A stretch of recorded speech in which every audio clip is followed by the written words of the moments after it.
I remember my little niece ran up to me and told me, "We learned about Jesus today." And I could tell by her smile she was so excited to learn about this man that she did not quite know yet, but she knew without a doubt for it to be true because after all, Mommy said so. And that was the first time in my life that I looked into the eyes of a child and envied them because she had no idea of what it feels like to doubt. What it feels like to have your entire belief system overload with skepticism. To never know the day that you would finally be able to live beyond the shadow of a doubt. I've lived in its darkness for so long. It seems like I have all the right questions, but never enough answers, and my faith is small enough to fit in the cracks of my palms. God,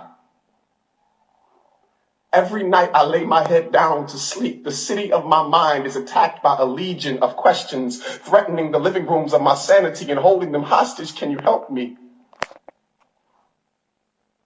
Last year, my grandmother laid in a hospital bed like a bus stop, waiting for God to come pick her up. I had never seen such pain and such confidence living in the same eyes when she told me, "I don't know what I'm going to do, but I know who I belong to." And I was so happy for her. And something inside of me wished that somehow before she passed away, she could pass down her confidence in God to me like an old family picture. I remember sitting in the back row of a cold sanctuary, crying, because I desperately wanted what the preacher was saying to be true, but my doubts were preaching a sermon of their own, and the streams of my tears turned into oceans of frustration. I remember sitting in a college classroom, and the only thing being tested is my faith in God. The only thing passing is my hope. Me, in a backpack full of fear, nowhere to go, no one to help me unpack. I sleep, but I never rest. These lines around my eyes are not wrinkles, they are maps that show you the winding roads that lead to my pain. I'm tired.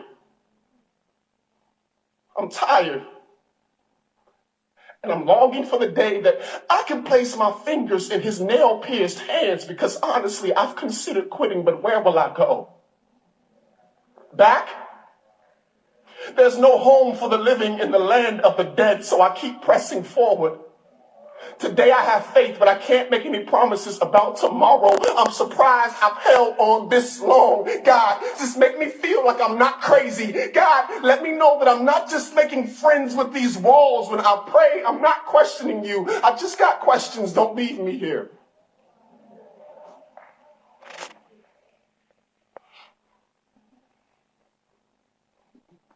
Don't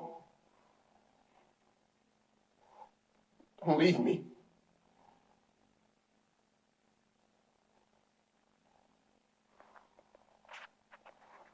My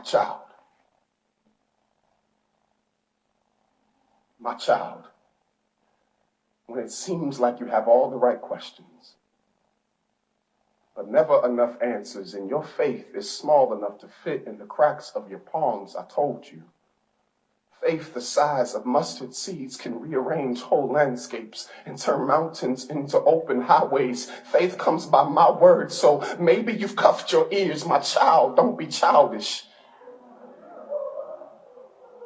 But consider the child whose faith has not quite learned the definition of impossible. Have your questions. I'm not telling you to have a blind faith.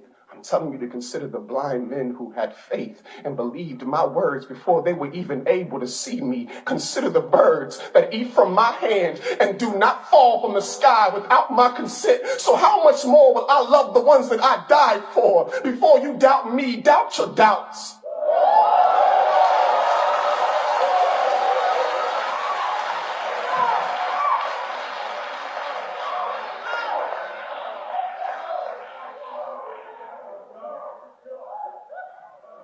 Doubt your doubts, and you will see they are just as empty as the tomb that I walked from. Truth is, you know I'm here. You know my truth, and you're scared. Scared of what that means. Scared of what that should cost you. That one day they will all laugh you right out of their classrooms and scorn you out of their courtrooms. But my love serves as an eviction notice to anxiety. When they cast stones, my love casts out fear. I am the author and finisher of your fate. I've never started a work that I will not finish. I am the one who will give you courage to stare death in the face and say, how dare you try to scare me? I know who I belong to. And when it feels like you are drowning, in a sea of your questions, just know I'm there. I'm there. Like when I drowned in the Red Sea of my blood for you, and these hands that took holes will hold you. And when I told you that I would love you forever, I meant it. Don't you see these rings in my hands? See, we are married. For better or for worse. Through sickness and in health, through faith and through questions, till death brings us closer, you are mine.